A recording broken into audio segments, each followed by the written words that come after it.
Deaf. So yesterday or last week, we met with Michelle Kokar, and she was just explaining how OTES next year, so that's the Ohio Teacher Evaluation System, is going to be different than what it has been this year. And it's really, it's easier for us. And so we had to kind of go through a presentation with her. And the goal of today is to select two or have an idea of two pieces of data that you want to walk into your evaluation with, to talk about how you make decisions in your classroom based off of that data. That data doesn't have to show that your kids are excelling, that they're getting better. You just have to be able to talk about those and say, you know, this is why I'm doing this in my classroom. So if they all failed something, that's fine. You can say, this is why we're going back over this, or we're spending more time on this unit or this section. So it's supposed to be better for us than everything that we've been doing. So here, I just made that objective for us up as a little bit of a goof in a way to sum up everything that it says, which is just use two pieces of high quality data to make, you know, for anything. It can be, as you'll see, any part of the evaluation. That's why I said just to make decisions, because that's what it really is saying. So yeah. I guess I can do presentation mode so everyone can see it better. So the big idea of this is that in 1.0, they had the SLOs that were part of your evaluation. And so that mattered. Like that was 50% of what you're measured by. Next year, formatted. Student scores improving mattered. Whereas, yeah, in this one. Yeah, you're fine. Yep, so then in, shut up. So then in 2.0, they don't really matter, but you still have to use data to drive your instruction.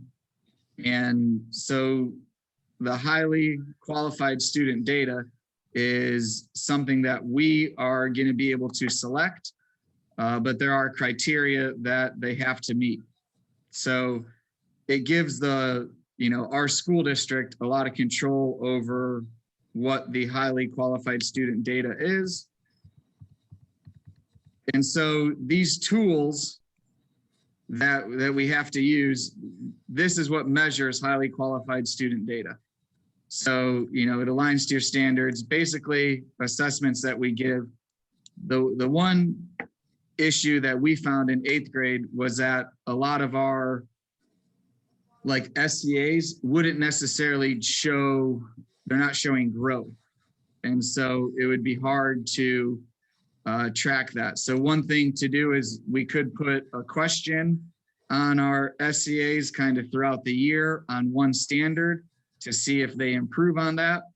But that just sounds like more work. And it's like, you know, they've said they don't want them to make us have to create more work and do more work.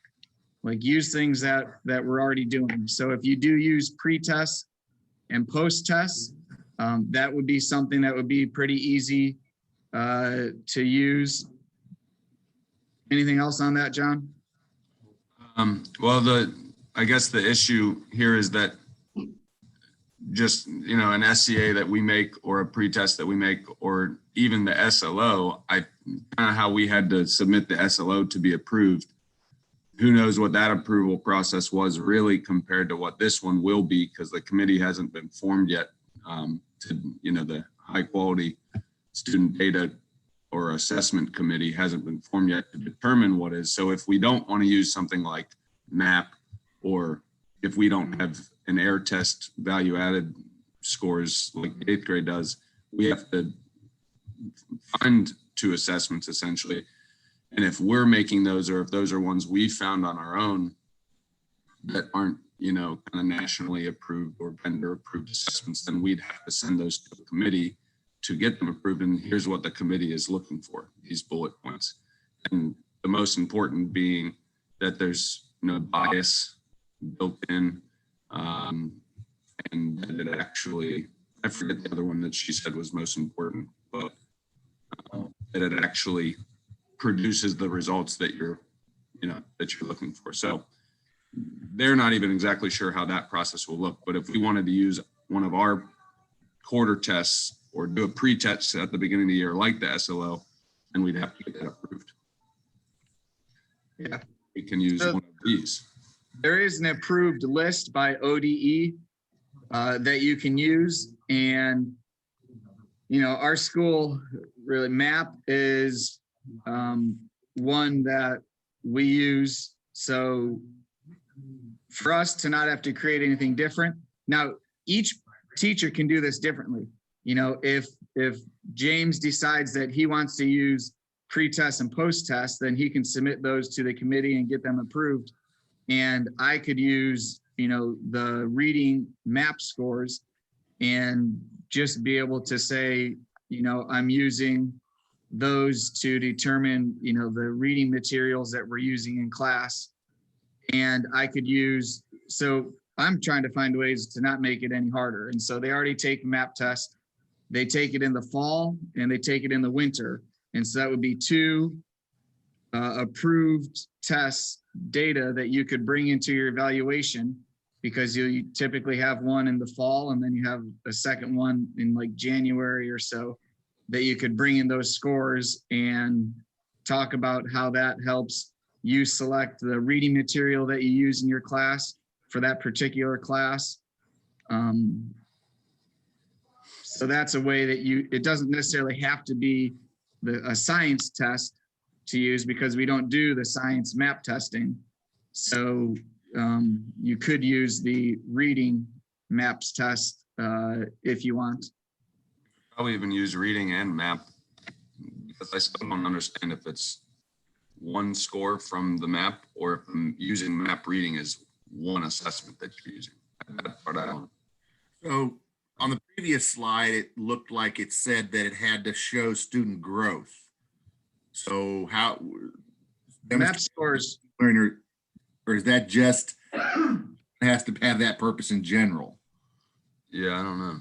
It was the next slide. Previous slide, I think. This one.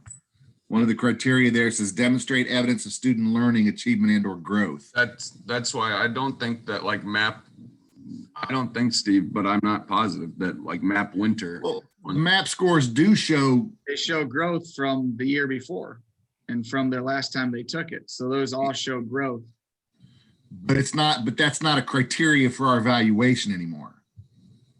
Well, right, but the assessment has to show growth.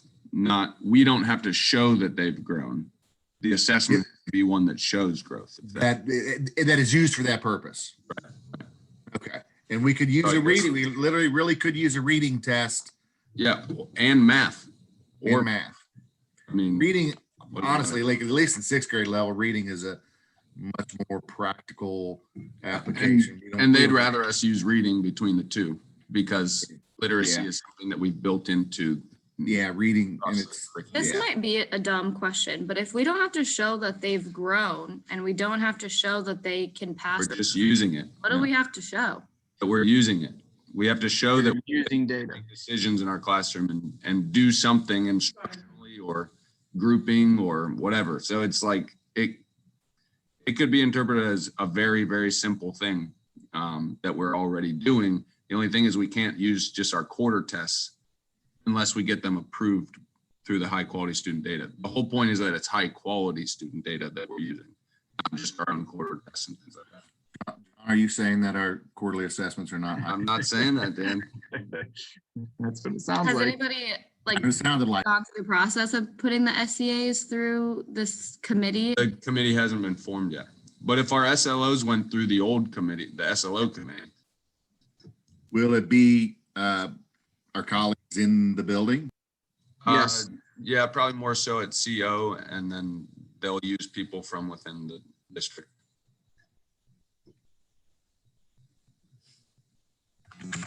Sorry. So this is, It's not a big this is deal. It's for- something that's easy to do. Could I like from So are they use their OLPA from like last year to this year? Bird asked if she could use the OLPA test from last year to this year. I would think so. Yeah. Yeah, I mean, I'd probably just,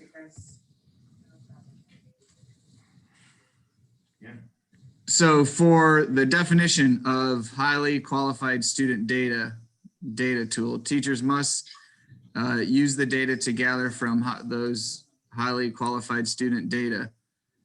I don't know how many times you can say that. This is the way you need to be using them. Yeah. Yeah, so Ashley, that might help clarify what they're looking for. It's just the whole thing came about because they found it unconstitutional to be evaluating, to kind of tying your pay and evaluating you based off of test scores. So they've eliminated that, but they still want us to be using data in our classroom to drive instruction. And this is their way of making sure you're still using data. And so you have to talk about it in your evaluations. God, if my teachers only did this when I was a kid, think how smart I'd be.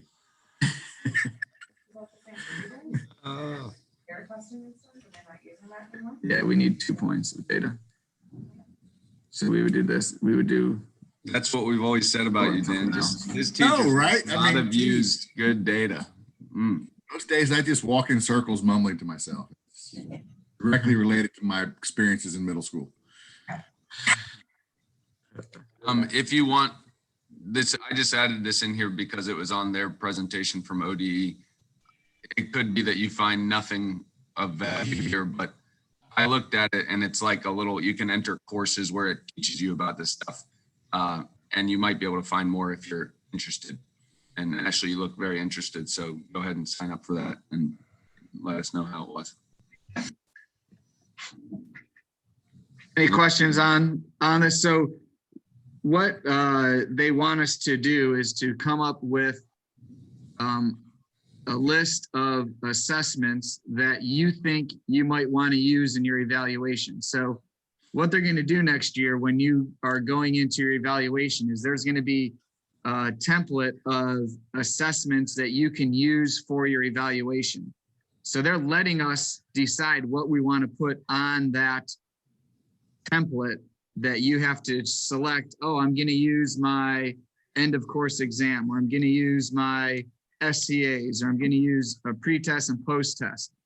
So obviously those things will have to get approved, and they're probably worth putting on the list just in case we do decide to use those. Right now, the only things they have on that list are the MAP scores for math and the MAP scores for reading, which are the things that we could use. Does anyone have any thoughts or ideas on assessments that they might want to use to talk about data in their evaluation next year? Pre-test, post-test, SLO. I think you can do that. The only problem with, and see, here's where we would need to bring these to Michelle Kokar and possibly anybody else to check on them, is that if you give it at the beginning of the year and at the end of the year, like we've been doing, it doesn't, you're not really using it necessarily but I guess, you're using it at the beginning of the year to see where students are. So I guess as long as you could get it approved, I think that would count as one. For pre-test and post-test, quarter exam. Right. And but see, I asked Michelle Kokar, so this is basically like our SLO, but it's saying that we can't use SLOs anymore. And she said, yeah, but it's not exactly clear. Why don't we call it something else instead of using it? And so if we can just get your SLO approved, then I think you can use it. Or you could change up how you pre-test stuff, so that it was like she suggested, maybe one option, not saying we should do this, but just one option would be to put a few items from each quarter test in a pre-test so that when you take the quarter test, you are testing, you have a little bit of a pre-test and a post-test built into each quarter test so that you're seeing each quarter how they're growing. I don't know. Are you gonna run into any bumps because they're different standards per quarter? You wouldn't You be would able do to talk questions about from each quarter. So your pre-test would be made up of like kind of a combination like the SLO is, but then your post-test would be in little segments on each quarter test. I mean, correct me if So I'm you're- wrong, you're SLO saying- post-test would be too late in the process, wouldn't it I be? think so, yeah. I think they might say that. I'm Yeah. not sure, but So you're still my question using the is, would it- pre-test. Would it be okay if it is broken? So we have like one test that has questions from each quarter test. And then as they take that test, even though it's not a second test, it's like question 5, 10, 15, and Yeah, 7. yeah. And then we can use that. It doesn't have to be here and then here. Yeah, and I don't know the criteria of that exactly, like if 5 questions from each test would be enough, or I don't know that, but the idea or the concept behind that would work. And I think she mentioned, Dan, like you were saying, that the evaluation is happening, fall, around this time, winter, and we wouldn't necessarily have any more data to speak of that we are using. Like, Did they change any of that structure as far as the dates or the times of evaluations or the numbers of observations?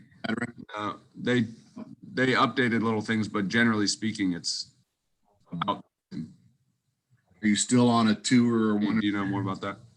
No, you can get waived to a 3-year now. Instead of being 2 years of Yeah. they extended that 1 year. So if you reach the for skilled or accomplished, I think now it goes to 3 years that you have to get reevaluated instead of 2. Okay. And there, If I'm on a waiver next year, am I still on a waiver next year? Does everybody go back? yes, you're still on a waiver next year, yeah. And Guys could be- you guys, everyone was, talking about counting, like giving this SLO pretest and looking at questions 1, 5, 7, 9. To me, all that just sounds like a lot of work when Yeah. they're already taken to just go in and talk about data. You can make data look at it however you want. And Right. if if they're already taking the map test scores, why not, make it easy on us, not have to figure out creech test and all that stuff. If you're not using them, then don't make it harder on yourself. And that's kind of what they, that we have more control of it. So we want to make sure that we select things that'll not make you have to do more work and add So, things. so if I were to say, I'm going to use my do now and my Cahoots. You'd have to get I them mean, approved. Well, They would So have here's to- the thing, you can't have to- get your SCAs approved or your do nows approved because it's too many little things. You have to have, I think they kind of wanted people to be using things that already exist, not just so we don't have to do more work, but so that they know that that's actual high quality student data. So we can't get things approved of our own, like an SLO. Here, it's a good opportunity, like Steve's saying, to drop the SLO and use something that already exists. MAP is one of those things that I think all of us should do. MAP reading for sure. Done. There's one, but what's the other one? 2. I don't think so, Steve. And check with Michelle Kokar about that. I don't know. I really don't know, but I feel like she'd say, no, MAP reading is one assessment you're using. You're sure about that? All right. Wait, why are you saying 2, Steve? Because you're using their fall. So you have 2 evaluations. You have your scheduled one in the fall where you have to talk about your one piece of data. And then you have another one in the winter where you talk about your second piece of data. And they already filled in everything for reading and math, and they didn't give them any other options. They only put in their MAP test scores are what they're going to be using. So they don't have any other assessment, any other thing that they're using. So they're using them for their 2 highly qualified student data points. So we would be able to also, because So in the fall, you're going to talk about the growth that they had leading up to that first map test, or that they had over the summer, and how you're going to be reaching those kids and getting them to where they need to go. And then in the winter, you can say, oh, these kids reached, their growth targets and these kids did not. And that's the second piece of data that you're using, because you only No, have it's not two tied to science evaluations. standards or anything? Or no, it doesn't matter. Doesn't matter. Still using it. If you're using it, you're using it. And that's all it's asking for. It's tied to the literacy standards that we're supposed to be having in our classroom. So, Right. yeah. I like it. So, I mean, we'll let them know pre-test, post-test of SCAs / quarter exams. Anyone using anything different that they think they might want? We could just split the SLO in half and say, first semester, second semester. Well, that's what I was thinking. We'll just call that pre-test, post-test, right? Instead of SLO. So if we say pre-test, post-test, SCAs, pre-test, post-test, quarter exams, pre-test, post-test, semester exams. And then OELPA. And we'll just bring this to Dr. Kokar and see what she says, what we need to do. Call it scientific learning goals. Yeah. That works. Slug. My slugs. Irony. It's actually the literacy mathematics benchmarks that we're working on, the LMBs. Literacy mathematic benchmarks. We'll get all those covered. It'll Get be it. good. All right. Happy Friday, everybody. Yes. Dan, good to see you. Enjoy all of you people that don't have students today. He's seen.